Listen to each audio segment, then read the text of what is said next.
رياح عاتية وأمطار غزيرة تشهدها مدن أوروبية عديدة، وهذا جانب منها في الساحل الشمالي لبريمرهافن الألمانية، حيث كل شيء يتحرك بفعل تلك العواصف التي لم تسلم هذه الشاحنة من قوتها فانحرفت عن الطريق. وهنا في منطقة فيشتا الألمانية أيضا يقوم رجال الإطفاء بإزاحة الأشجار المتساقطة. المشهد لا يختلف كثيرا في الجارة بلجيكا، حيث أغلقت بعض الطرقات في العاصمة بروكسل، ويبدو أن سلطات المدينة قررت إجراءات احترازية تفاديا لسقوط المزيد من الأشجار.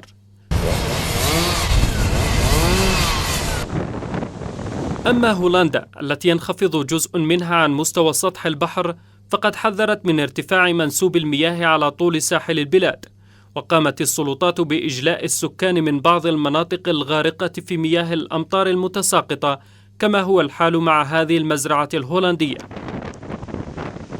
وفي بريطانيا أيضا غطت المياه عددا من الأراضي، متسببة في قطع الطرقات التي شهد بعض منها حوادث انحراف لشاحنات لم تصمد أمام قوة الرياح التي تجاوزت سرعتها 80 كيلومترا في الساعة إلى أكثر من 100 كيلومتر.